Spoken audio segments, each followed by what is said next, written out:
Okay, let's get into your reading, Virgo. Okay, attention.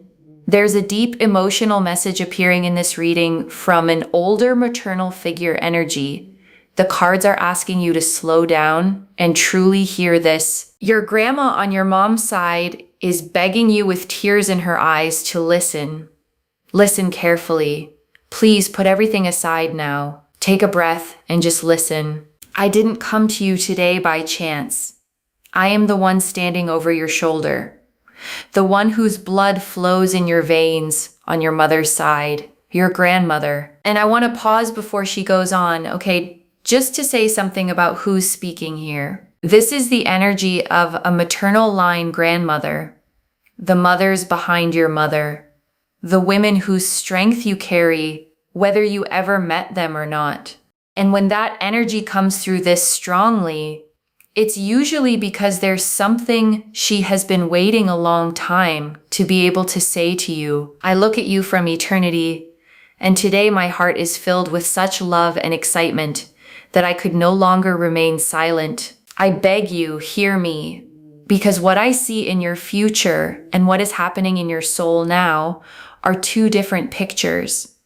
And I am here to help you connect them. You often feel lonely, even when people are around.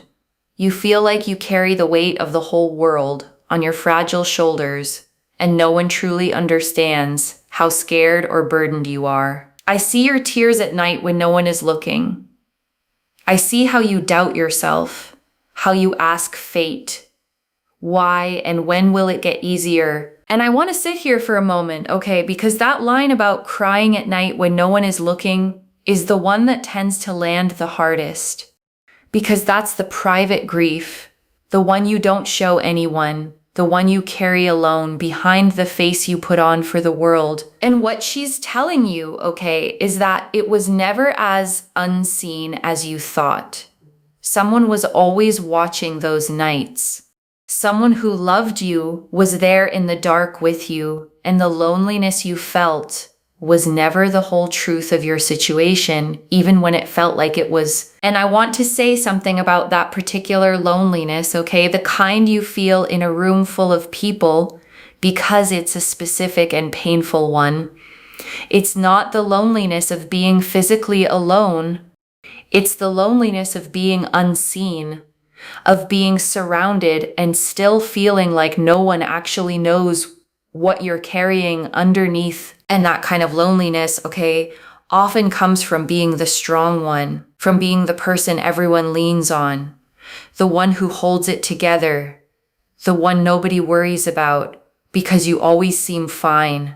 And so you learn to smile, to reassure, to carry it privately. And the more capable you look on the outside, the more invisible your struggle becomes. But your grandmother is telling you, okay, that from where she sits, you were never invisible. The mask you wore for everyone else never fooled her for a second. She saw straight through to the tired, frightened, tender person underneath. And she loved that person most of all. My dear, I cry with you. But these are not tears of grief. These are tears of trepidation, because you stand on the threshold of such great changes that you can't even dream of. I want you to know everything you've been through, every cold day, every disappointment, every betrayal was just preparation. And I want to hold that word for you, okay? Preparation. Because it completely changes the meaning of your pain. It's saying the hard things weren't random. They weren't punishment. They weren't proof that life is against you. They were the forging, the shaping, the making ready of the person you needed to become, to hold what's coming next. You are the most precious treasure of our family. You contain all the strength of your ancestors, all our resilience, and all our unspent tenderness. And I want you to really feel that phrase, okay? Unspent tenderness. Because it means the love the women before you didn't get to fully give in their own hard lives didn't disappear. It got passed down. It lives in you now, all of it. All that saved up gentleness waiting for a life soft enough to finally pour it into. And I want to go one layer deeper on this preparation idea, okay? Because there's a version of it that's just a comforting phrase, and there's a version that's genuinely true, and she means the true one. Think about what hardship actually builds in a person, okay? The cold days taught you to survive without much warmth, which means you know how to stand on your own. The disappointments taught you not to collapse when something falls through, which means you're resilient in a way softer lives never have to be.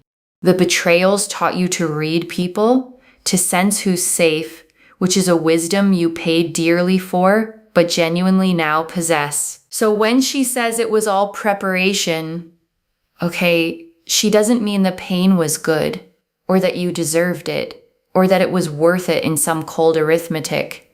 She means none of it was wasted.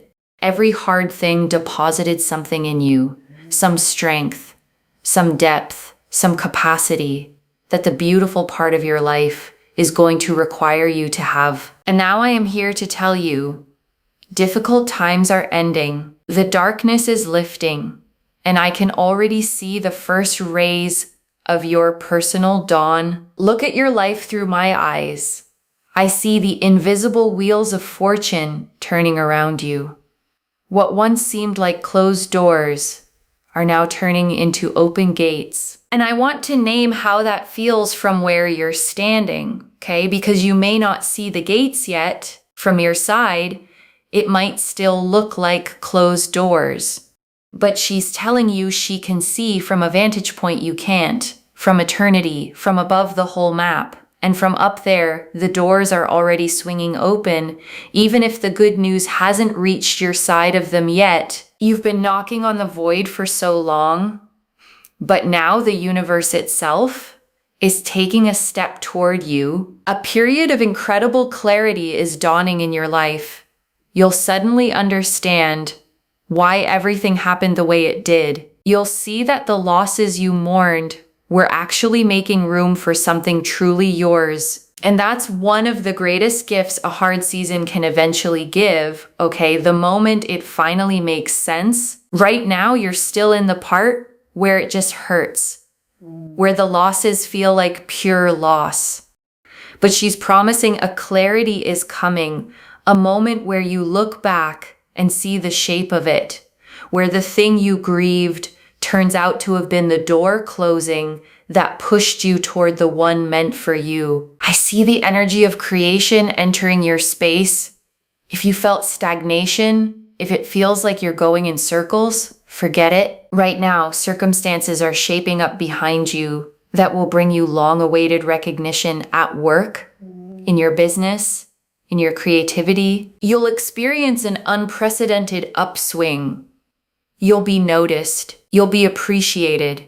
You'll receive an offer that will make your heart beat faster. This won't be a coincidence. It will be a reward for your patience and your kind heart, which despite everything hasn't hardened. And I want to sit with the specific promise she's making about your work, okay? Because it's very particular. She's not just saying good things generally. She's saying recognition, being noticed, being appreciated, an offer that makes your heart beat faster. And recognition is a specific hunger, okay? Especially for someone who's worked hard in the dark for a long time. There's a particular ache in pouring yourself into something and feeling like no one sees it, like your effort disappears into a void, like you could vanish and it wouldn't be noticed. And she's telling you that void is about to answer back, okay? The work you've been doing without applause has been seen by more people than you realize, and it's about to be named out loud, rewarded, pursued. The recognition you've quietly longed for isn't vanity. It's a legitimate need to be valued, and it's finally being met. And I want to stop on that, okay? Because it's one of the most quietly heroic things about you. Your heart hasn't hardened after everything. All the cold days, all the betrayals, you could have gone bitter. You had every reason to. Plenty of people do, with far less cause than you've had. And you didn't, okay? You stayed soft. You stayed kind. And your grandmother is telling you that softness isn't the thing that made you vulnerable. It's the thing that's about to be rewarded. But the most important thing I want to whisper to you is your soul and your love. I see your heart beginning to thaw.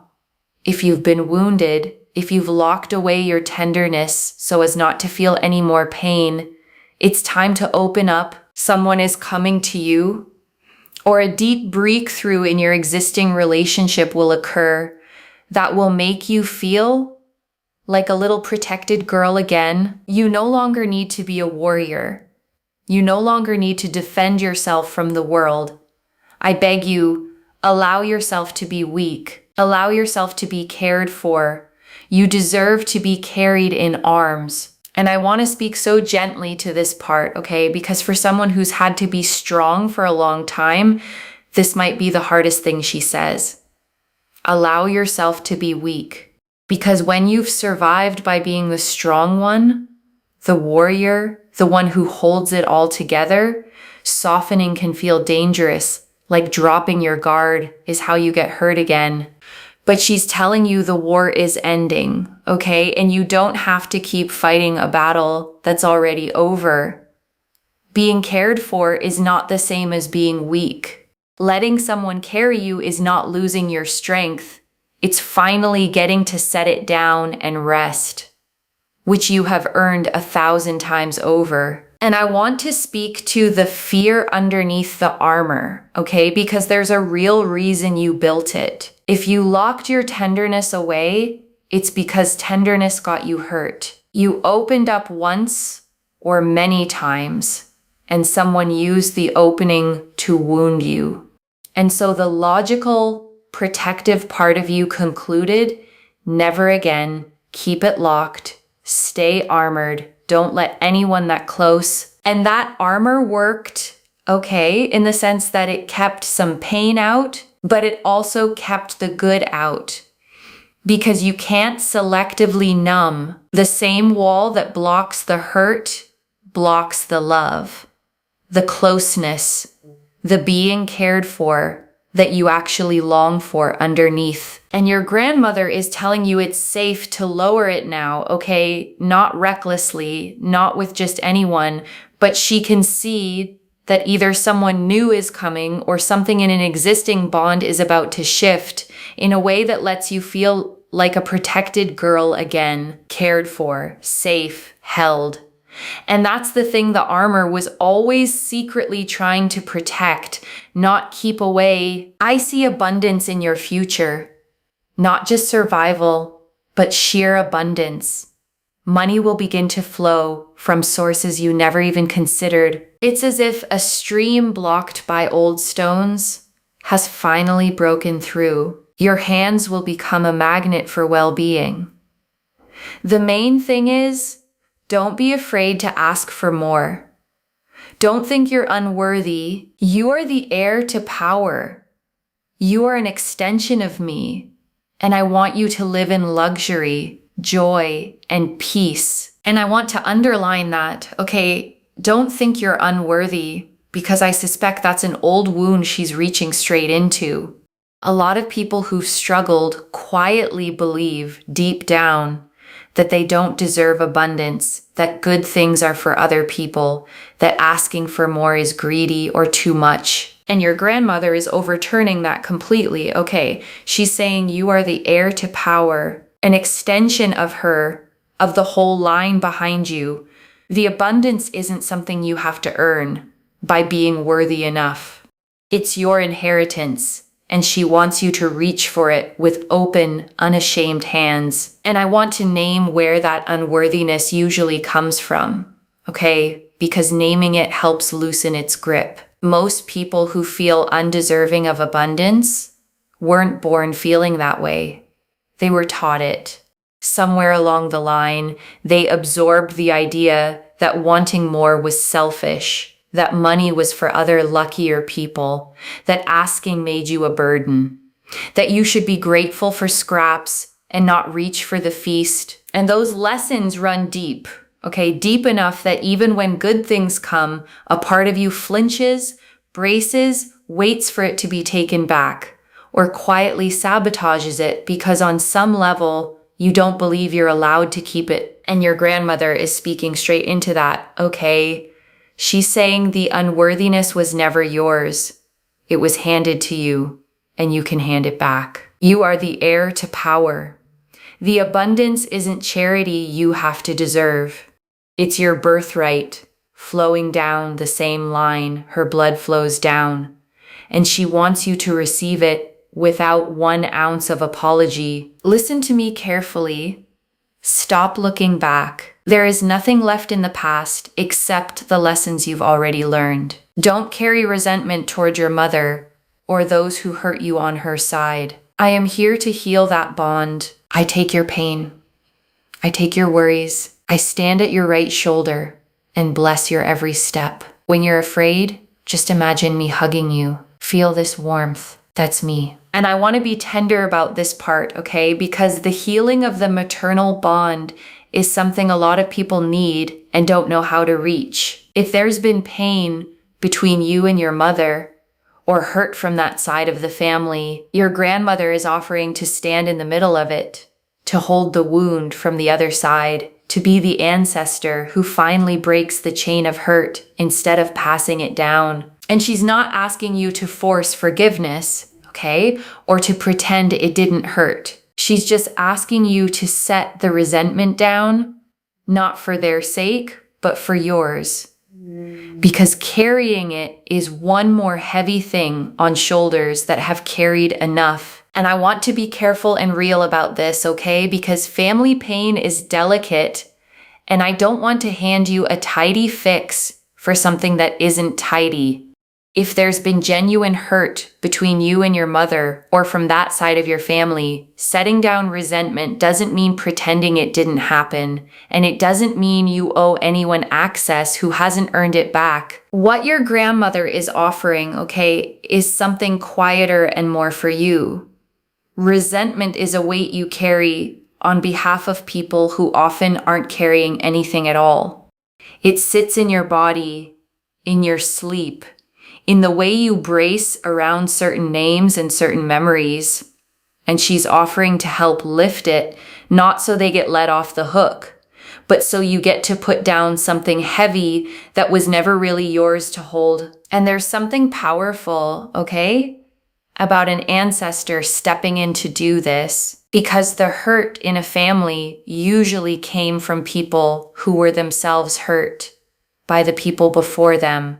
And when a grandmother from the other side reaches in to heal it, she's reaching back through the whole chain, trying to stop the pain where it's been passing, so it doesn't reach your children too. In the coming days, pay attention to signs. I will send you clues. It could be a random remark from a passerby, a song you haven't heard in ages, or a bird landing on your windowsill. You will feel this special thrill inside. It will be my signal. Yes, darling, you are on the right path. Don't ignore your intuition. Your inner voice right now is my voice whispering the truth to you. And I love that she says that, okay, your inner voice is my voice, because it means the guidance you've been looking for outside yourself has been inside you the whole time. That gut feeling you keep talking yourself out of, that quiet knowing you dismiss as just you. She's telling you to start trusting it, because it's not just you. It's the whole line of women behind you speaking through your own intuition. And I want to give you something practical to do with the signs, okay? Because she's promising to send them, and it would be a shame to miss them. The thing about a sign is that it only works if you're paying attention in the ordinary moments. So in the coming days, okay, when a song you haven't heard in years comes on out of nowhere, don't just scroll past the feeling. Pause. When a stranger says something that lands a little too precisely, notice it. When a bird lands close, or the light hits your table in a way that gives you a small, inexplicable thrill, let yourself register that it might be her. And I know the skeptical part of the mind, okay, wants to call all of that coincidence, and maybe some of it is. But here's the thing, choosing to feel accompanied, choosing to read the world as something that's reaching toward you rather than ignoring you, changes how you move through your days. It softens the loneliness. It reminds you you're not doing this alone. And whether you call that spiritual or just a kinder way to live, it's a gift she's offering you. Soon, very important news will enter your home. It will concern either your family or your home, your personal space. It will bring you the sense of stability you've been so lacking. You will finally feel the ground beneath your feet. You will find your anchor, your place of power. And that phrase, the ground beneath your feet, is such a specific promise for someone who's felt unsteady for a long time. Because when life has been uncertain, when you haven't known where you'd be or whether things would hold, you live in a kind of low, constant bracing. And she's promising that's ending, that a stability is coming solid enough to finally let you stand and stop bracing and build. I see you blossoming. Your beauty will now become something special, glowing from within. People will turn their heads as you pass, not understanding what has changed about you. What will change is that you will finally believe in your uniqueness. You will stop comparing yourself to others. You will understand that you are one of a kind, and that is your greatest magic. And I want you to catch what she just said there, because it's the real secret in it. The thing that will make people turn their heads isn't a new face or a new body. It's that you'll finally believe in yourself, and that belief radiates. Confidence changes a face more than anything external ever could. When you stop shrinking, stop comparing, stop apologizing for taking up space, something lights up in you that everyone can feel and no one can quite name. My daughter, my granddaughter, I'm so proud of you. I see all your little victories that no one knows about. I see how you choose kindness when you could respond with evil. I see how you find the strength to smile when everything inside is burning. Your kindness isn't a weakness. It's your greatest strength. And it's this strength that will now attract a miracle to you. And I want to sit with those little victories no one knows about, because I think you need to hear that they were seen. The times you held your tongue instead of firing back, the times you stayed kind to someone who didn't deserve it, the times you smiled through something that was quietly breaking you. Nobody clapped for those, Nobody handed you an award for choosing goodness when bitterness would have been easier. But your grandmother saw every single one, and she's telling you they counted. They mattered, and they're the very thing drawing the miracle toward you now. Don't be afraid of change, even if it seems drastic. Sometimes an old house needs to crumble so that a beautiful palace can be built in its place. Everything that's leaving your life now is leaving at the right time. Let go with a light heart. Don't hold on to the rubble. A fullness of life awaits you that we could never have imagined back then. And that image of not holding on to the rubble, is worth really taking in. Because when an old structure in your life falls, the instinct is to grab the pieces, to try to rebuild the exact thing that was crumbling, and she's gently telling you not to. The palace can't be built on top of the rubble of the old house. The ground has to be cleared first. And what feels like loss right now is actually the clearing. I want you to promise me one thing. Start pampering yourself. Stop putting life off.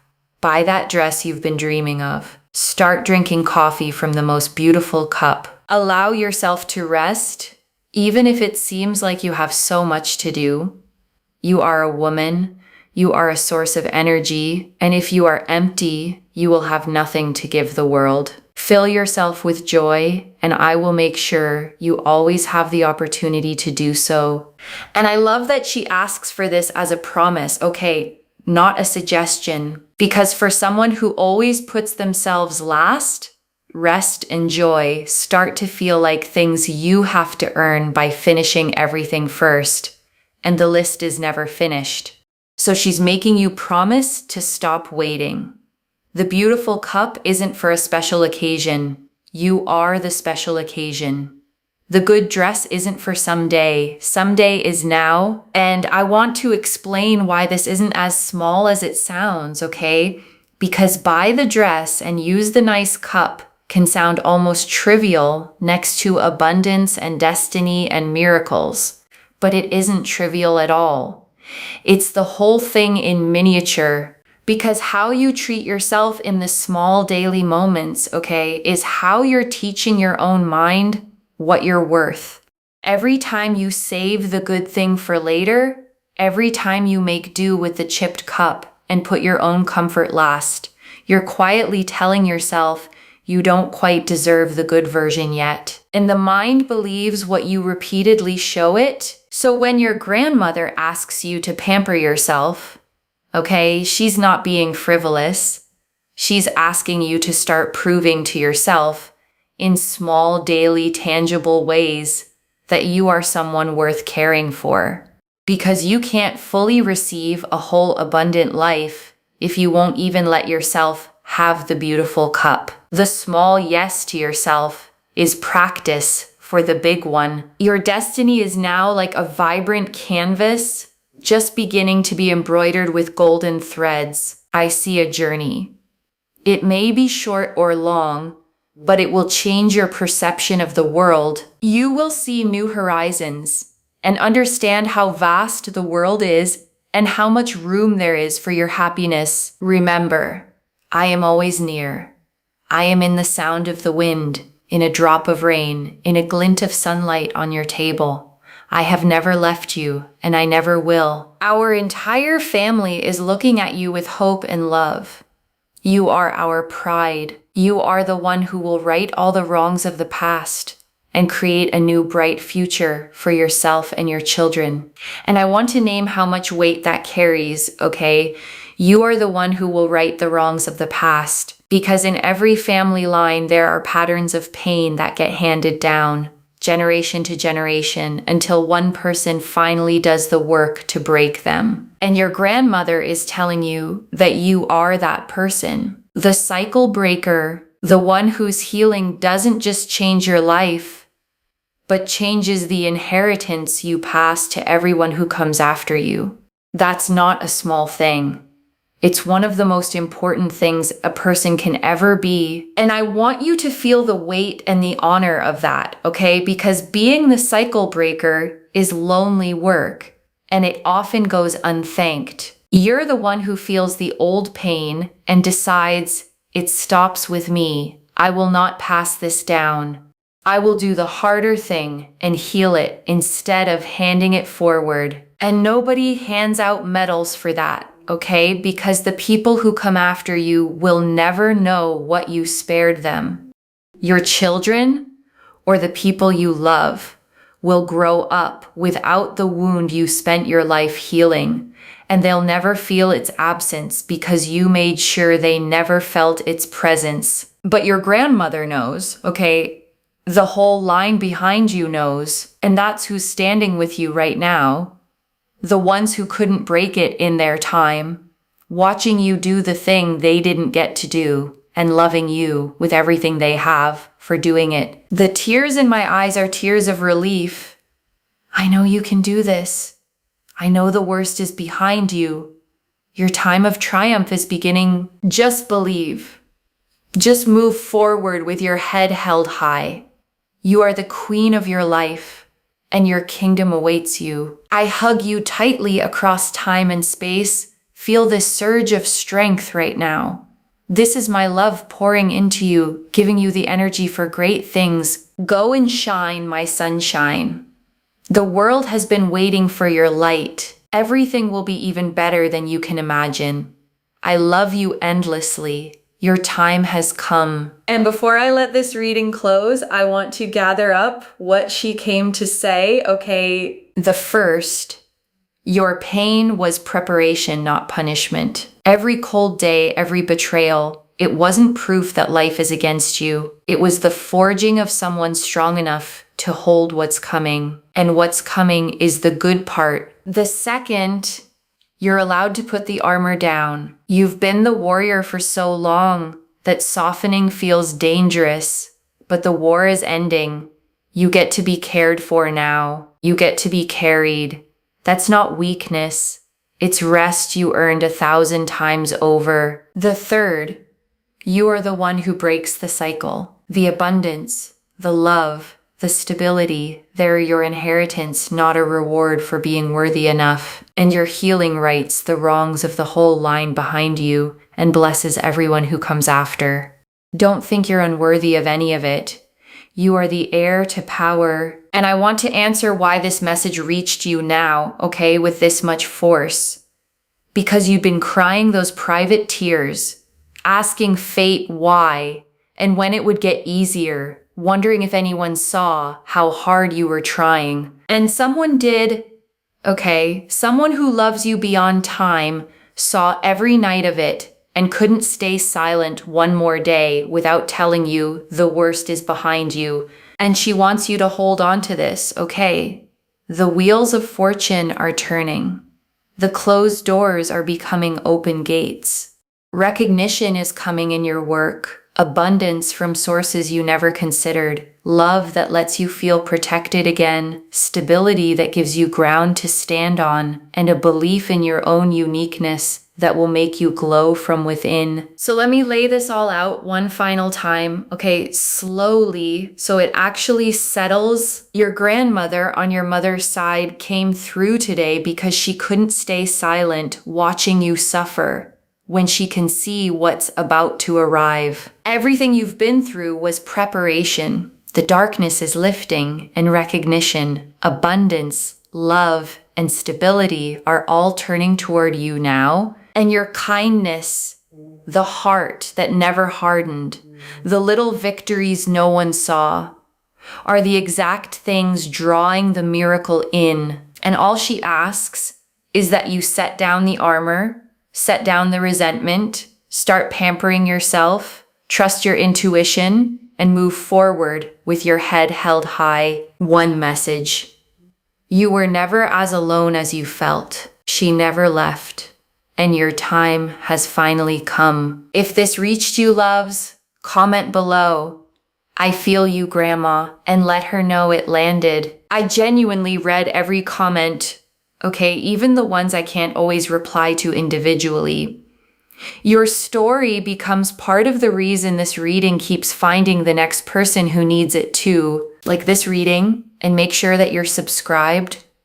And I'll see you in the next one. Wherever you're watching this from, okay, I want you to actually feel this settle in before you go. You have carried so much, okay, for so long, mostly alone. Mostly in the dark, mostly without anyone saying they saw how heavy it was. And today someone did. Okay, someone whose love for you outlasted her own life reached across everything to tell you that the weight is about to lift, that the softness you kept through all of it was never foolish, and that the good part has your name on it. So let yourself believe her, okay? Just for tonight. Let yourself believe that the worst really is behind you, that you really are the treasure of your line, and that everything ahead is going to be even better than you can imagine. Go and shine, okay? The world really has been waiting for your light. Take care of yourself. Bye, loves.